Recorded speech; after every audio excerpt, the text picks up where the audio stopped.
Good evening. I'm Vita Palladino, the director of the Howard Gottlieb Archival Research Center. Thank you so much for coming.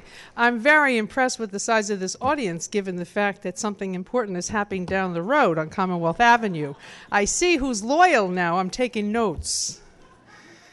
Well, you know, I think you're really here because you're also loyal to Howard Gottlieb, because today Howard would have been 81. So I am committed to continue to have birthday parties for Howard because, well, I spent 29 years of my life with Howard. As he would say, we were joined at the hip. And we had a great run, making a lot of fun for ourselves, trying to make our dreams come true. And he was so great at pioneering this idea of collecting contemporary people when people would say, oh, you know, what is he doing that for? You know, well, that's not that important.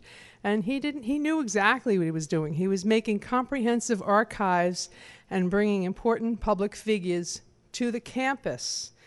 And he left us such a great legacy of a collection now that's over $66 million, over 2,000 individuals and organizations.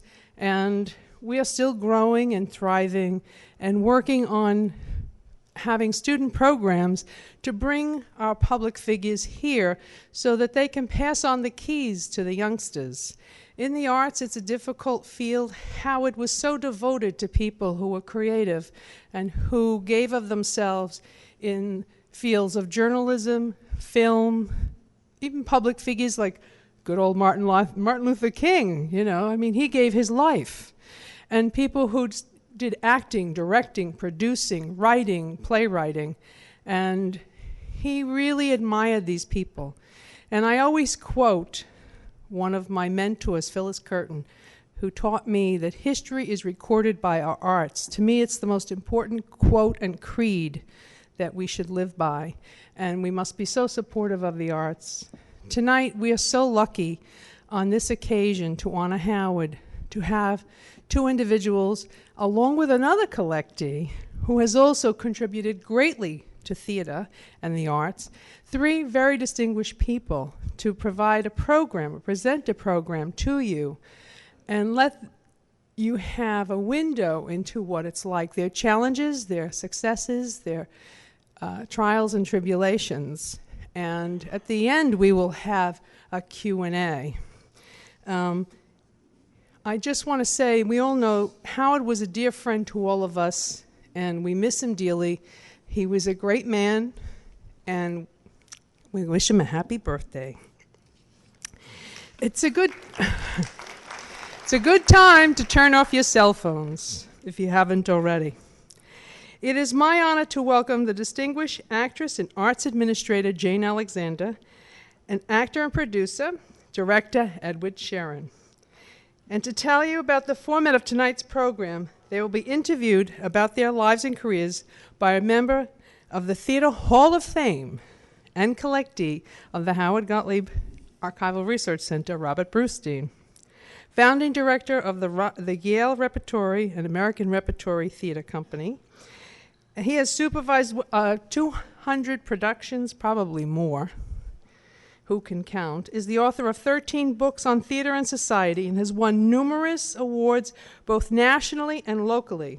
He is currently a scholar in residence at Suffolk University and the drama critic for The New Republic. His new play, The English Channel, debuted in Boston last month and will later appear at Vineyard Playhouse on Martha's Vineyard. There could be no better choice for an interviewer for this special night. Thank you very much, Bob, for doing this gig for us. And we are very honored to be the repository for the archives of Jane Alexander and Ed Sherin. Like Bob, they have contributed greatly to the arts. Jane Alexander, a Boston, local Massachusetts girl, was discovering that she loved acting at Beaver Country Day School. Is this true? It's true. She earned a Tony Award for The Great White Hope, Oscar nominations for her role in All the President's Men, Kramer vs. Kramer, and Testament, and 2 Emmy Awards for her roles in playing for Time and as FDR's mother, Sarah Delano Roosevelt, in HBO's Warm Springs. Currently, in addition to HBO Tell Me You Love Me, Jane Alexander can be seen in the new film Feast of Love. In 1993, this makes her quite unique. President Bill Clinton appointed her chairman of the National Endowment for the Arts, a position she held until 1997. Her book, Command Performance, An Actress in the Theater of Politics, describes the challenges she faced at the NEA and when Gindras led the 104th Congress unsuccessfully strove to close down the organization. Ed Sherin began his theatrical career as an actor with the Phoenix Theater Company and Joseph Papp's New York Shakespeare Festival. He's perhaps best known as the director of stage and screen. In the 1960s, he enjoyed an association with the Arena Stage, where he directed several acclaimed productions, including The Great White Hope, which transferred to Broadway, for which he won a Drama Desk Award and an Outer Circle Award.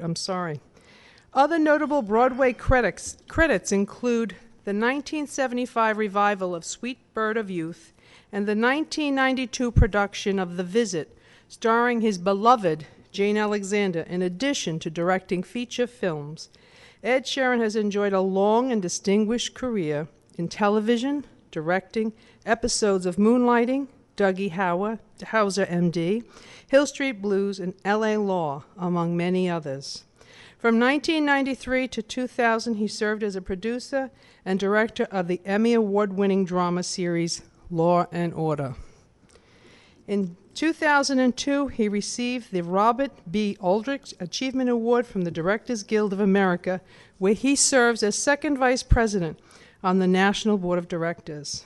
Please help me welcome these three distinguished people, Robert Brustein, Jane Alexander, and Edwin Sherin. Thank you.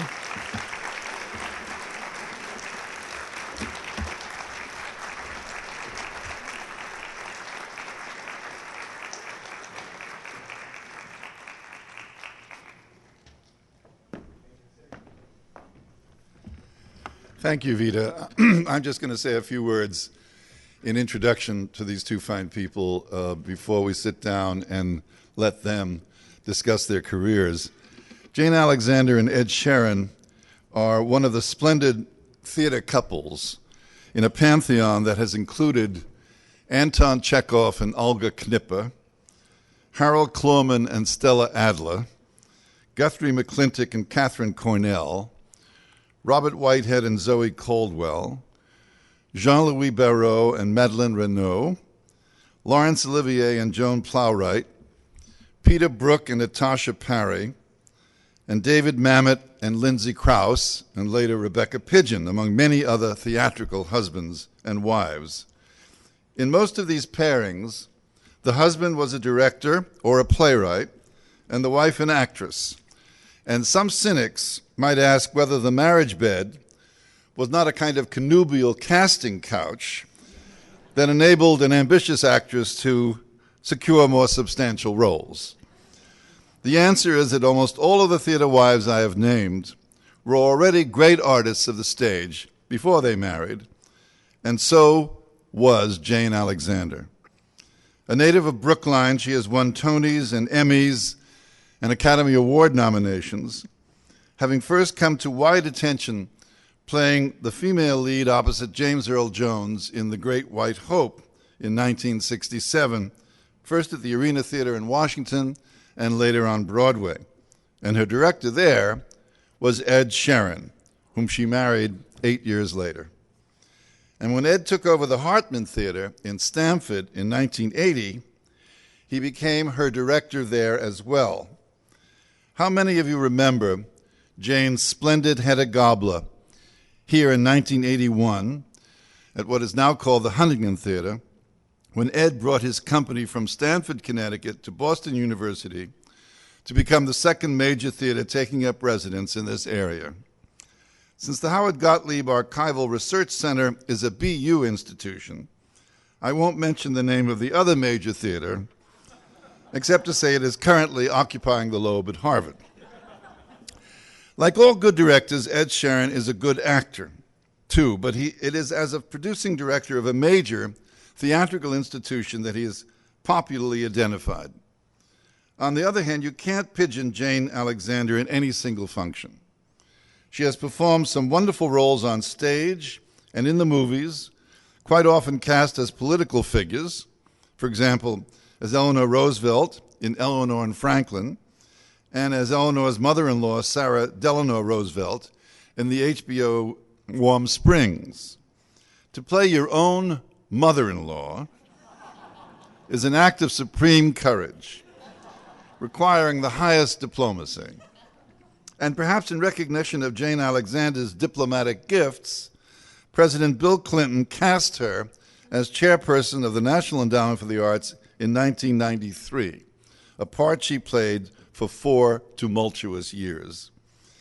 In Command Performance, her wonderful book about her daunting experience in Washington, Jane tells us that although Bill was never interested in the arts, Hillary was usually a supporter.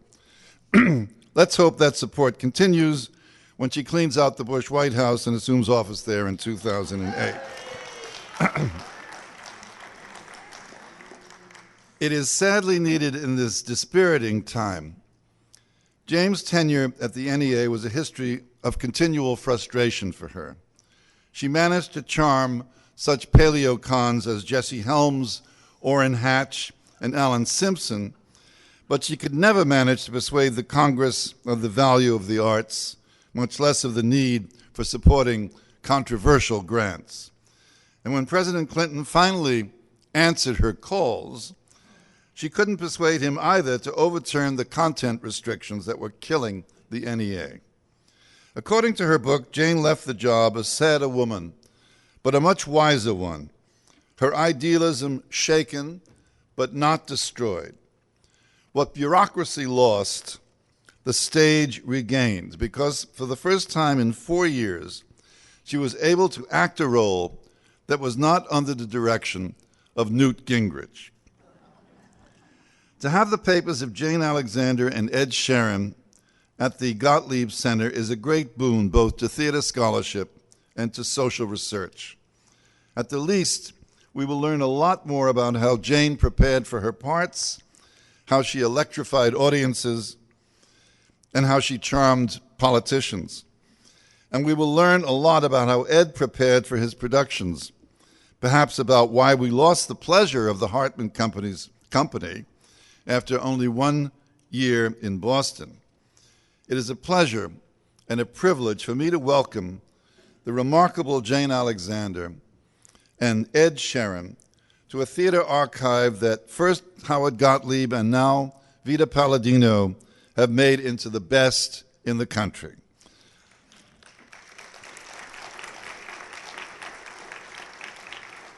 The dignity and artistry that this royal couple have brought to the stage and to politics, they now bring to our corner of Massachusetts. Welcome to them both.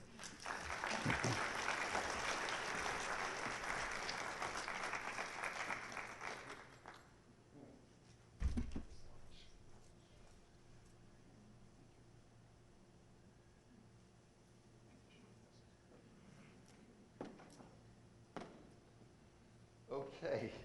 Want to sit here? No, I'm going to sit here and Okay. listen to you. All right. And is there anything you'd like to start off saying? Perhaps we'll start with Jane, shall we, and about your career? Oh, the mics, I don't know if they're on now. Is that on? 1. 1, 2. Can you hear me? The mic's not on. It's on. It's not close enough. It's not large enough? Not close enough. It's not large enough. How's this? It's better? Why don't I just project, which is an Yeah. All right. I'm going to project because and try to compete with a great actress here and ask her first, before we speak to Ed, about her segue, her transition from the theater into politics and how easy or difficult that was. when she was first asked by Bill Clinton to take over the NEA? I was extremely flattered to be asked. In fact, when I first got a call from Washington, they said, would you be interested in being chairman of the NEA? I said, don't you mean be on a panel? Because I had never run anything except my household. And however, I had been an NEA baby with the Great White Hope, which began as an NEA grant to Washington, D.C.'s arena stage in 1967. And I had had my early career in regional theaters that had been funded by the National Endowment for the Arts. So I felt if I could help at this time, sure, I would love to be of help. And that's how it came to be that I went to Washington. Now, do you feel that during your tenure, the theater in America, the resident theater, the nonprofit movement, advanced or declined or stayed still? And for what reasons? Well, the region, you can't hear us at all. All right. Let me see if this little baby's on. It looks okay. Mine looks okay. All right, mine is on. Just move the mic up closer to you. I'm moving it up really close. There we go. Yeah.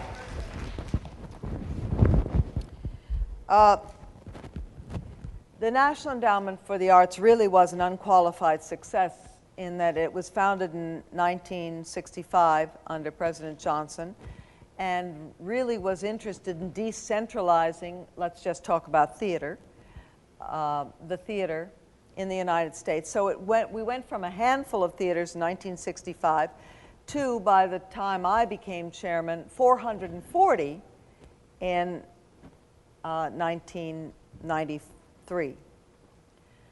So the NEA was a great success in planting seeds and getting the theater movement started. I toured the entire United States, 200 cities and towns in that year between 1993 and 1995. And I saw wonderful theater wherever I went. What happened, though, Bob, I think maybe what you're talking about is when Newt Gingrich came in 1995, the budget was slashed from $175 million down to $99 million in the 4 years that I was there. And the grants to, we'll just talk about theater tonight, were really diminished. And the rest is history. That was as a result of certain controversial grants. Would you like to talk about those grants? Yes, well, I think we all know, I think many of you know here, that there were grants that were awarded to performance artists, the infamous NEA 4, Karen Finley. Remember Karen Finley? She's still performing. She's performed in Boston quite a bit, I think. Karen Finley, John Fleck, Tim Miller, and Holly Hughes for often what they felt was sexual content or homoerotic content. And then there were also 2 grants that were outstanding, one to the photographer Robert Mapplethorpe, which was a grant to an exhibition, and the other to Andre Serrano, a photograph called Piss Christ. And those were considered egregious grants by the Congress, and they were threatening when Newt Gingrich in the 104th Congress, the first Republican Congress in 40 years, to come into power in 1995, they threatened to close down the agency because of those grants, essentially. Let me add, by the way, that exactly the same thing happened. Can you hear me now? No, yours isn't on. Exactly the same thing happened. I'm just micless here. Exactly the same thing happened in the 30s to the Federal Theater and the Federal Workshop Act, which was meant to fund artworks of various kinds in theater, in film, in painting, in novel, what have you. And the Congress at that time shut it down after 4 years. In those days, it wasn't obscenity that was the problem, it was communism. They were being charged with being communists. But our Congress does seem to have a problem in relationship to the arts. It seems to get them very ruffled. if I can now turn to Ed, whose career has really spanned the post-war nonprofit theater movement, who really started, with the Phoenix and with the New York the New York Shakespeare Company. What he has seen, really, over the last 40 years or so, as the arc of the American theater, and where we go from there. Well, we certainly don't go to government funding. That's never been a source for the not-for-profit theater. It's hard to say. I think it's proliferating in many ways. Many of the older regional theaters are still persisting, but they are not necessarily, in my mind, doing the most important work. Theater has a way of finding its expressiveness. New York, there's off-Broadway, and now there is off-Broadway, and spun out of that is the off-Broadway movement. Actors working in very, very small venues, making theaters out of rooms, finding ways to express new ideas, to give young talent a place to work. I have no grand overview of it except my enormous disappointment that this country and our government, both state, municipal, and federal, hasn't seen the arts as an important, perhaps the most important adjunct to our society and our life. And that, of course, when you compare what is done in the rest of the world, particularly Europe, you get some notion of how far we are from supporting the vitality of the arts in our country.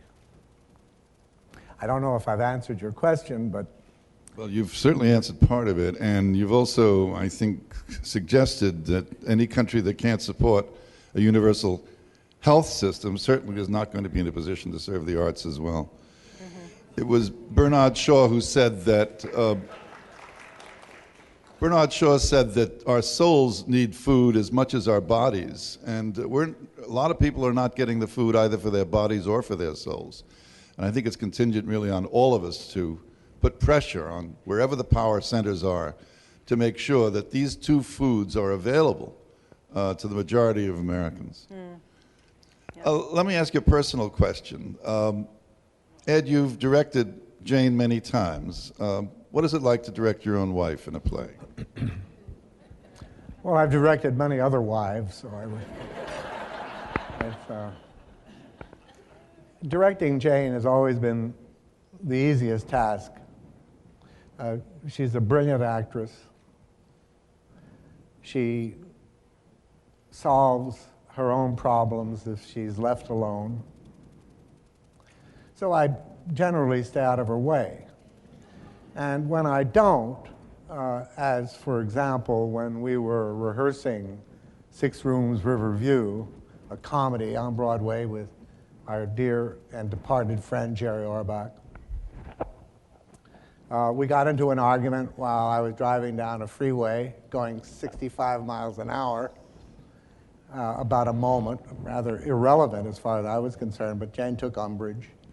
And she threatened to open the door and get out of the car.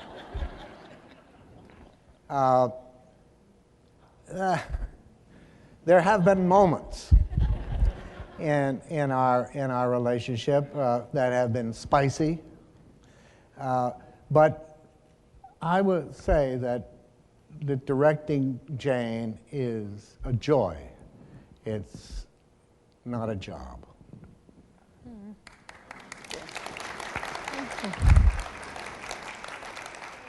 And I think that anyone who knows Jane realizes what a joy it is to be in the company of such a distinguished and warm-hearted and sympathetic human being. And we're very, very proud to have such an individual embracing the theater as her first love. Thank you. Thank you. Jane, what's your favorite role? Can you pick one? Oh my gosh. Woo. That's tough. You know, you'd think I'd say Eleanor Roosevelt because she's such a giant. And I did Eleanor Roosevelt in a mini-series back in the 80s, 7-hour mini-series for ABC. Ed Herman played Franklin.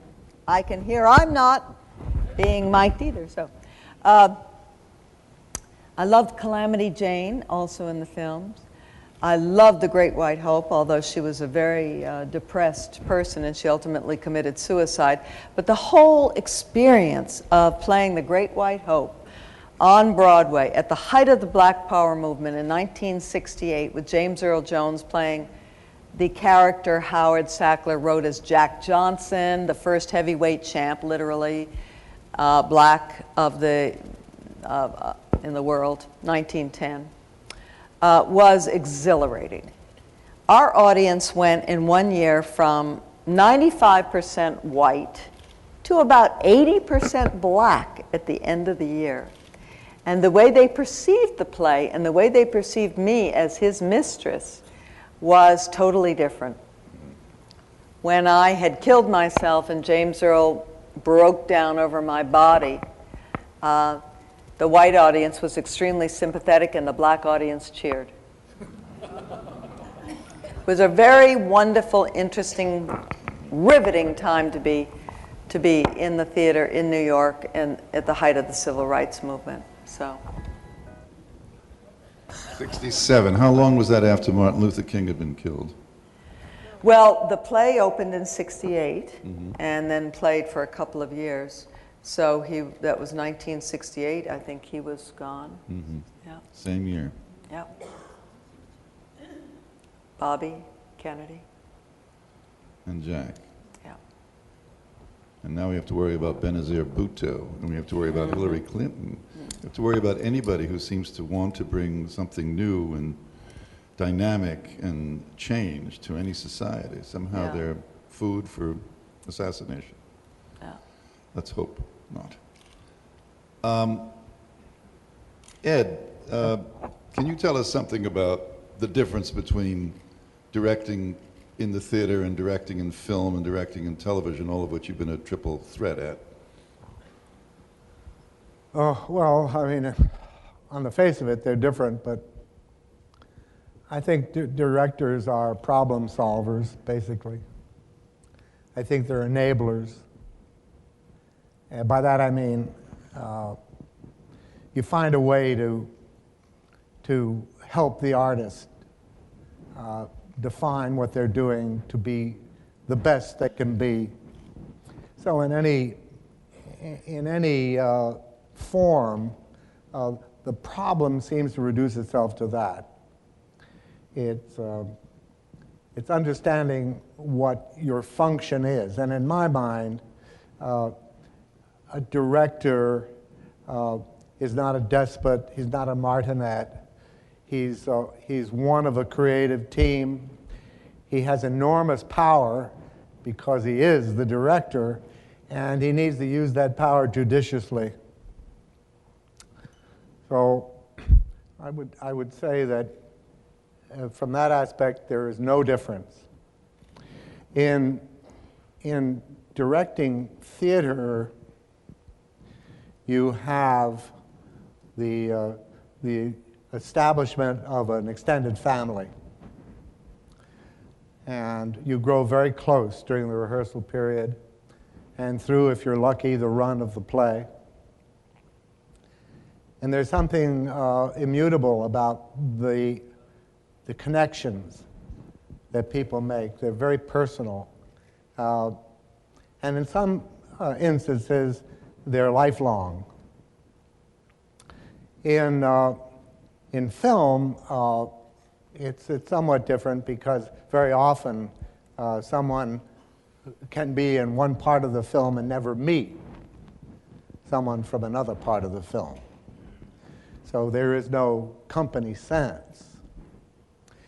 In television, however, and this was probably the most significant irony of my career, I'd always wanted to be part of a regional theater repertory company.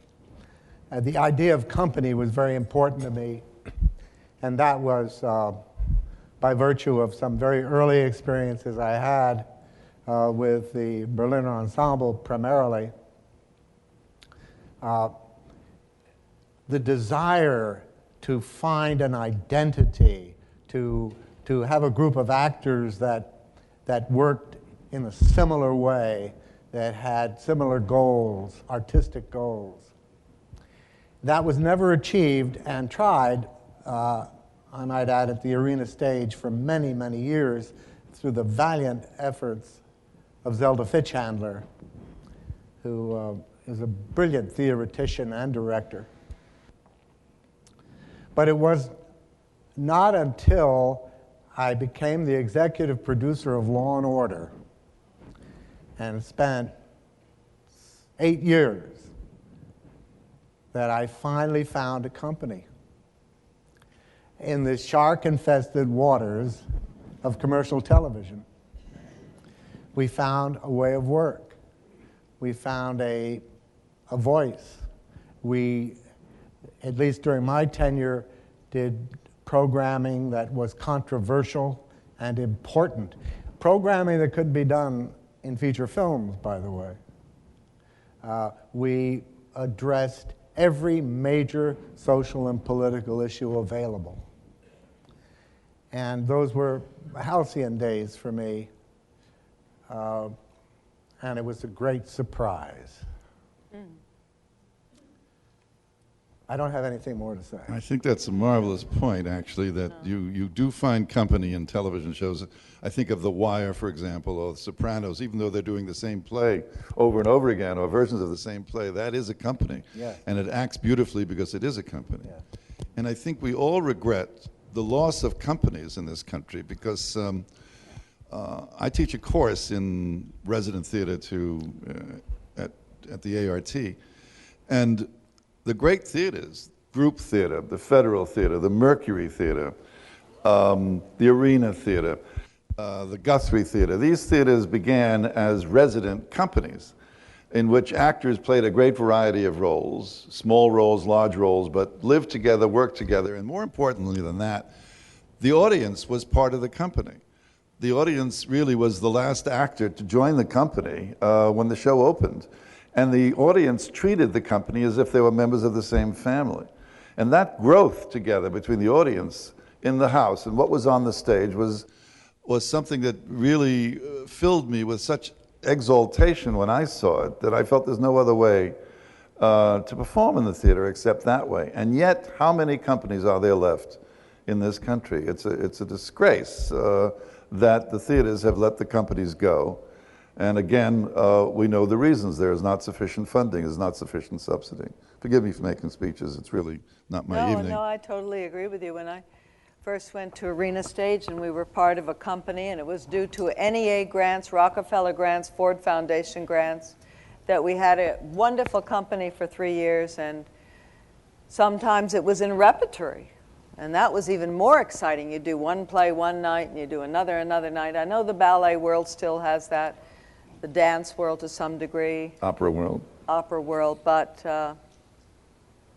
not so much theater anymore. And it's a shame because you really come to know your fellow actors and feel so free and just you go for broke with them. It's very exciting. So those early years of Arena Stage when we were there resulted in things like The Great White Hope and then, of course, when we went to Broadway with The Great White Hope, and then James Earl Jones and I went on to the movie, then the whole thing dispersed. It fell apart. So. It's usually the way the companies break up. It's one of the ways the companies break up. I mean, Francho Tone from the Group Theater went to Hollywood, and yes. Francis Farmer followed him, and one by one, the company began to dissolve. And of course, the Actor Studio was the worst example of all, because they were really trained for the movies and not for the theater, basically. Yeah. Is there anything you'd like to add before we open it to the audience and let them ask us questions? Well, I think the Actors Studio had a great potential that wasn't fulfilled. And I think Lee took the studio to Broadway on 2 occasions, one with Peer Gynt and one with Three Sisters. That wasn't the studio. His Peer Gynt was before the studio. He directed Peer Gynt with John Garfield, but the studio didn't exist at that point. Well, Three Sisters, and then there was something called the Actors Studio Theater that was started in the early 60s Yeah, as competition, and out of his outrage that he wasn't included at Lincoln Center. And May have been. It was indeed. And then he did an O'Neill. Was it Marco Millions? No, that's the Lincoln Center did Marco Millions. I can't remember. He did Three Sisters, which was hooted off the stage in London. Yeah, But I loved it. You liked that? I loved it. Okay. Kim Stanley was remarkable. She was wonderful. Yeah. But I remember Geraldine Page playing the part of Olya, and at one point she says, "Looking at Natasha makes me sick," and she went over to a sink and threw up. I thought that's a little too realistic. But nevertheless, a lot of people did like that production in this country. Well, I don't think the issue was whether you liked or didn't like the production. I think that there was potential. They had a lot of star power. They had presumably the desire to form a company and perform as a company. But the problem with this country, as against maybe any other country, certainly different than Great Britain, is that we have the polarities of 2 coasts. We have the draw of Hollywood, which is over 3,000 miles away from New York, and that pulls people out of companies all over the country and out of New York, so that it becomes extremely difficult to coalesce a group of actors, that is, actors that can attract money and audience, because they have very fertile Hollywood contracts waiting for them, or careers that present them with much more monetary reward. Yeah, it's true that in England, of course, the film industry and the theater industry is in the same city. Very close. Yeah, it's London. Actors can maintain a theater career and a film career, and do. And also, the Royal Shakespeare Company is large. I mean, there are a couple of hundred people considered members of the company that move in and out of the company all the time. It's a much healthier system. But I think we should salute those actors in this country who do leave very cushy jobs in Hollywood and come and do stage work, like Jane. Meryl Streep is doing more of this now. Yes. Christopher Walken does it. Victor Garber does it. I think we have some very good actors who have never lost their love of the stage because they were trained for the stage.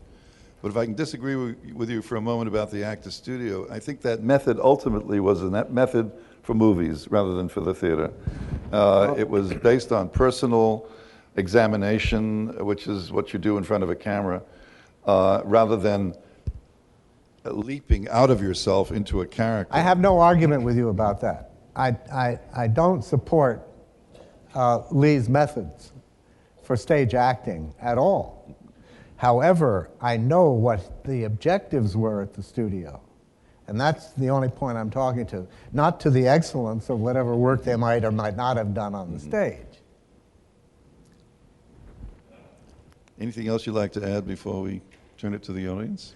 Yeah, I would like to say that I am so amazed and honored to be here. The years have just passed so quickly that when I heard I was one half of a royal couple, I hardly believed they were talking about me. It's really kind of amazing to walk by and look at the exhibit of things that luckily I saved. I didn't think they were very important at the time, and it's really wonderful. I'm so pleased to be important. You know, and it's so unexpected. I can assure you. In this collection, you're important in the best way. Yeah, it's a great collection. Yes, ma'am. There's 2 things I'd like you to address, if you would. I don't want to stand up. Do I have to stand up? All right, if I must. My name is The director. Miss Rosalie Cohen. And I'd like to address two things. One of the things that's being ignored now is children's theater. If you want children to be future audience, you have to start young, just like you do with reading and other educational things. I look at the audience at Symphony and I say, what's the age group here and how are we going to have young people there? Same with theater. My son went to theater every Saturday when they have the Charles Street Playhouse, and that was wonderful, and so he's a theater lover. And so if you want an audience, you have to create it. And the other thing is, I worry about the fact that when Proposition 2.5, this is when the tax issue was, the first thing that went out of the school I was teaching at the time in Brookline was the drama teacher and the orchestra. So my students no longer could create music or be in drama, but they didn't throw out physical education and woodworking. So I'd like you to address that and wonder if when people move on in their lives and they do other things, and they're not doing theater, and also I worry about all those revivals that are so boring, instead of giving the money to new creative people. So could you address some of that? I'd love to address the issue about children's theater, youth and arts in general. I talk a lot when I'm asked to talk at different places in the country about arts education because I'm passionate about it. You're absolutely right. It's always been that way. Education funding is local in our United States, and the first thing that goes in a budget is the arts. And I've been to countless schools across the United States of America where we've seen the budget slashed for the arts or eliminated altogether. And this is really, really a lousy thing for our kids. We know what the arts do for us. I mean, I'm not even going to say that the arts are good for math or music or anything like that. I'm going to say that, I mean, not music, that music is good for math or these kind of statistics that come out. I'm just going to say it's good for the soul, it's good for the imagination, it's good for creativity. It is who we are as human beings. The arts are very part of our DNA, probably. So to see this go in a budget, to see more computer programming or whatever is really lousy to my mind. The parent-teacher organizations are the ones that have to push for that. As for children's theater locally, you can probably find it if you search hard enough. There is children's community theater that they can participate in, and there is very often theater that they can go and watch. You just have to look for it. I certainly find that in very, very many cities that I go to, and I'm sure there are many here in Boston. You probably had quite a number at ART. I couldn't agree with you more. It should be in our lives. But we, as parents and grandparents, also have to take the responsibility to take our little ones to the theater, to the ballet, to art galleries. You know, it's easy just to say, oh, Billy has a soccer game, Janie has a soccer game, and say they can't fit it in. We have to take that responsibility. And I think that's very important because, you know, where's it going to come from? If somebody doesn't introduce you to it, where are you going to get it from? I think that's very true, Jenny. Thank you. If a child is not exposed to the theater at a young age, the child is never going to be interested in the theater. I was brought to see at the age of 8 by my parents, probably at a benefit, because there were a lot of Jewish benefits going on in New York at the time, something called Swinging a Dream. And it was a jazz version of A Midsummer Night's Dream. It was an all-black cast. It had Bill Robinson in it. Louis Armstrong played Bottom. A marvelous singer played Titania. Anyway, it was a terrific evening. I was a musician myself at the time playing clarinet, and I never had such a good time in my life. The next morning, it was reviewed, the critics panned it. And I learned 3 things. Number 1, never trust the critics. Number 2, you have to bring electricity and vitality to a classic. You just can't treat it as if it's some sort of a museum piece. And number 3, you have to bring children to the theater. So I was very excited to have that experience. Yeah, I was taken to Carmen Jones. That was a great production. You remember it? Sure. Sure. And the Hot Mikado and the Swing Mikado. There was a right. lot of playing with the classics in those days. Another question from the floor.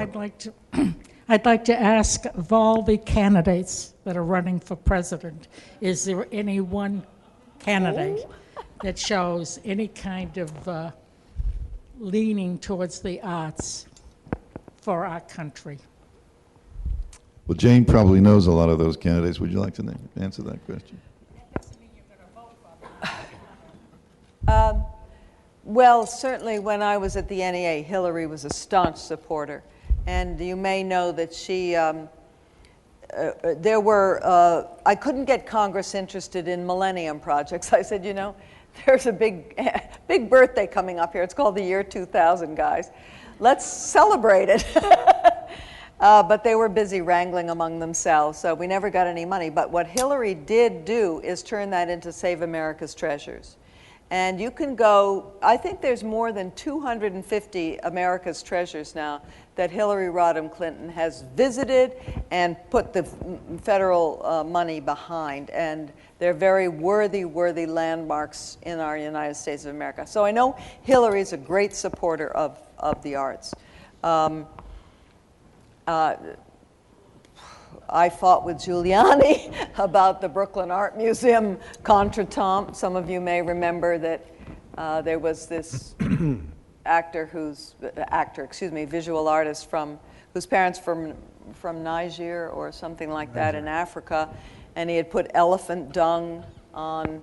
He had used it as part of a Madonna, and Rudy Giuliani wanted to take that out of the Brooklyn Art Museum, and so I'm not sure. Cut off funding to the Brooklyn Art Museum. Yes, he did. So I had a real argument then about that. But we're not talking about any Republican Okay, we're not candidates talking anyway. about Republicans. Forget that. Yeah.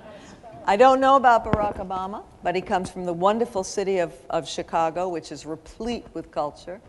It's just a great city, so I would think he would be a great supporter. And John Edwards, I know, is also. I think you're home free with any one of them. And may I congratulate you, sir? I watched Law and Order at least 3 times a day. Oh, you poor darling. I mean, you know what? Really, it's better than a soap opera. Oh, good. Well, it's all over the place. It's proliferating like some skin disease, but whatever. Sir.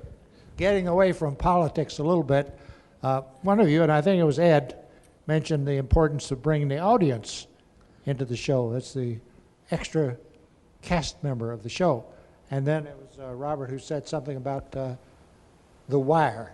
And since you have experience with Law and Order, how do you compare The Wire in respect of their bringing the audience into the show? It seems to me The Wire goes out of its way to use the neighborhood, even as actors. I think there's a question in there somewhere. I'm having a hard compare The Wire. The Wire with Law and Order. Well, you know, if I were to tell you that I watch very little television, would I surprise you? I have never seen The Wire. I'm sorry to say it. It's a great show. Bob watches it. I think, Bob, would you answer the question, please? Bob, answer the question. And I, you know, I frankly don't watch Law and Order. I mean, I was so involved with editing and putting those shows together and getting them ready for air that I very rarely watched them when they were aired. I mean, it's amusing to me that people think I know a lot about television. I don't really know a lot about anything, but the fact is that I think that television is a wonderful way to introduce audiences to the dramatic form when the shows are good, which is very rare. I think television is a very abused medium. I think there is so much crap on television that,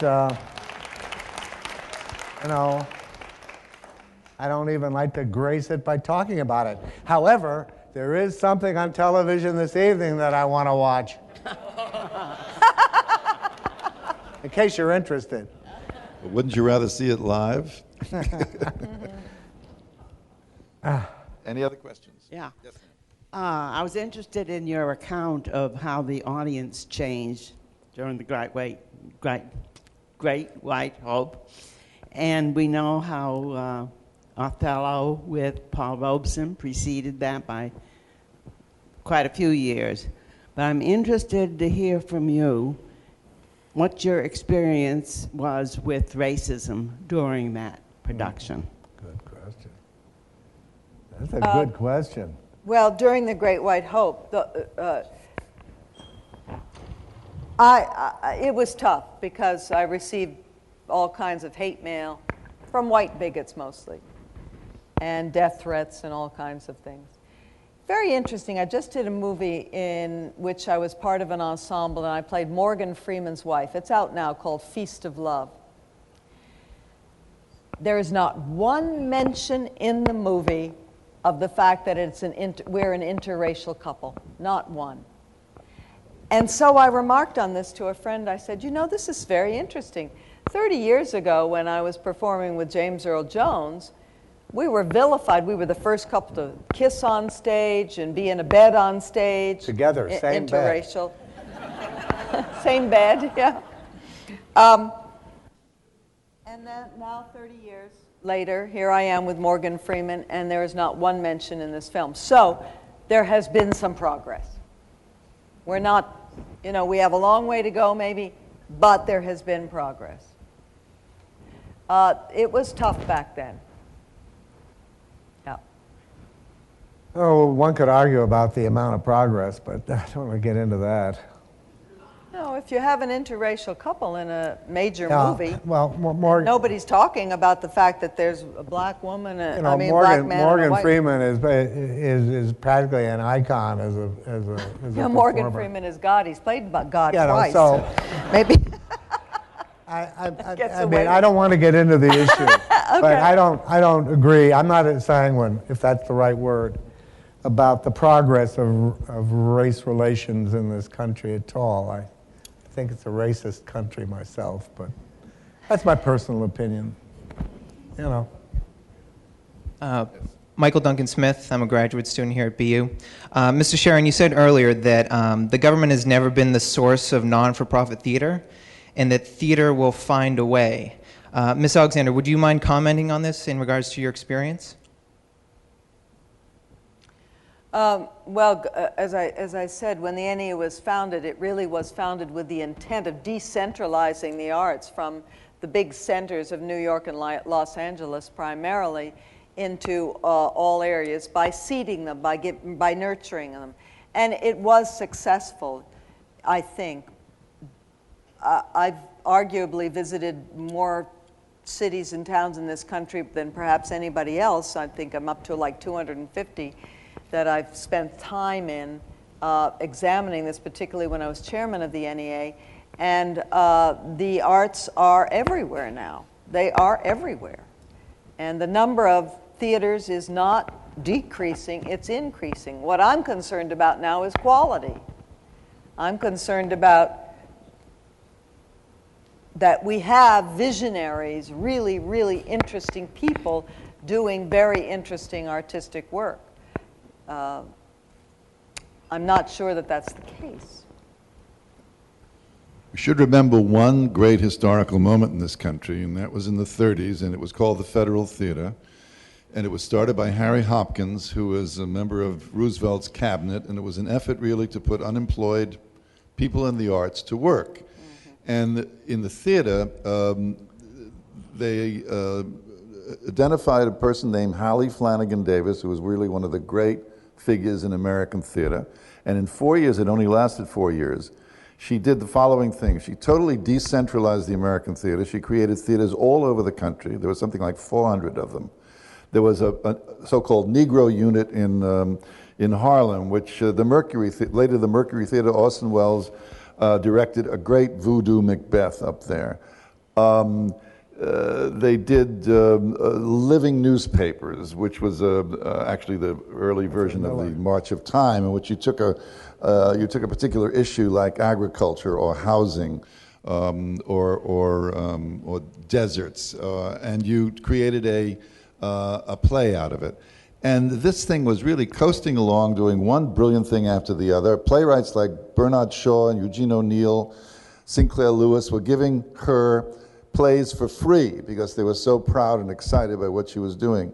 The Congress killed it off, but this was the beginning of the American not-for-profit theater movement and the decentralization of theater in this country. And if you have a great leader like that, it can happen. Hello, my name is Theodore Norman III. I am a graduate student here at BU. I'm studying art administration. And my question is, I'm here with my classmates. I want to know, for Ms. Alexander, what would be your advice for us as art administrators entering the field to continue the fight for funding, and what would be your advice and your charge for us? Are you in theater or other arts? I'm in performing arts administration, and some of Great. us are in the visual arts administration. Yeah. Well, it's wonderful what's happened with arts administration courses across the country in the past 15, 20 years. They've just proliferated. Everybody's gotten smarter. Nonprofit theater really needs smart people in arts administration. When Ed took over the Hartman Theater, and it also aligned it with the Huntington Theater here, which is still part of Boston University and was then, back in the 80s, we didn't have as many arts administrators really running things, so the artistic directors had to take on an enormous load, which cut into their creative energies. And you probably experienced this as well. Now we have the rise of terrific arts administrators who understand business much more savvily than they did even 10, 20 years ago. And we're going to have the opportunity, I hope, for the creative arms of these theaters to rise again and be left alone and not have to raise so much money. That's my hope. I think it's great that you're involved in this. I think it's a very exciting field, and I think that you do have your work cut out of you, but there's a lot of wealthy people all across the United States, and there's a lot of not so wealthy people who are willing to give $10 extra a year to help your theater endeavor, and that's going to happen. It is happening already. When I started the Yale Repertory Theater in 1966, I couldn't find a managing director. I had to go to Broadway for it because there was no such thing. So we started a program in arts administration, and within 2 or 3 years, we were producing managing directors for the nonprofit theater that were proliferating and went throughout the country and are still functioning. I mean, Rob Orchard at the ART was one of the first students in that program, and he's been now with the theater for 45 years. Yikes. Oh, hi there. I'm Donna Abruzzi, and I'm also in the BU grad program. My background is in theater, and I went to Florida State University for my undergrad for acting, which I know that y'all were involved in. And my question is when you were with the NEA, was much funding given to Florida arts programs? And if not, in seeing that trend, what could Florida do better? Because I know growing up there that there wasn't a whole lot of artistic opportunities for people growing up. I don't remember the exact figures, but the Florida Arts Council was pretty active when I was at the NEA and visited Florida a number of times. There were a lot of programs going on in theater and visual arts. The NEA doesn't usually give any money to universities or colleges, so you may not have felt the impact when you were at Florida State. However, yeah, Florida's a main contributor in terms of culture. It's a big state. Have to move around, look.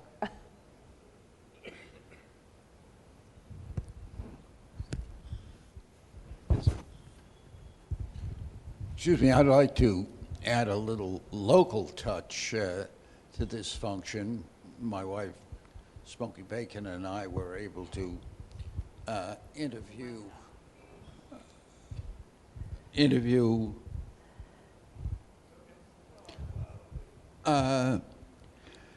And basically what I wanted to say is I have a friend here who's come up from Palm Beach, and he makes a claim that he and Michael Murray gave you your start here at the Charles Playhouse. It's Mr. Frank Chagru. And Is I'd like Frank to here? Stand up and Hey, Frank. say hello. It's all true. It's all his fault. Thank you, Chagru. Frank. Yes, indeed, I started at the Charles Playhouse. George Bernard Shaw's. I'm terrible with titles tonight. What was it about? It's about my character's name was Gloria. Gloria. Come on, are you? George Bernard Shaw. Gloria. Come on, Frank. Gloria. Anyway, doesn't matter. We have time for one more question. Yes, sir. Frank Chagru. I have a quick comment and a question for Ms. Alexander. I have a nephew who grew up as a rock and roller. And one day we were talking, I guess he was in his 30s, and he said he was going to a Mozart opera. And I said, Wayne, when did you get to like Mozart? And he said, after I saw Amadeus. So Wonderful. But a very interesting story. As far as your career, women of a certain age have a great deal of difficulty finding roles, but you've been working wonderfully. We see you everywhere, and I think it's great, but what does this mean? Do you have some other magic that some of the other actresses don't? Oh, gosh. How do I answer that? You don't. I don't know, because I never grew up. I still think I'm 25. I don't know. I think the answer Thank is you. that she has a great soul. Oh, thank you. Thank you all. Thank you. Thank you.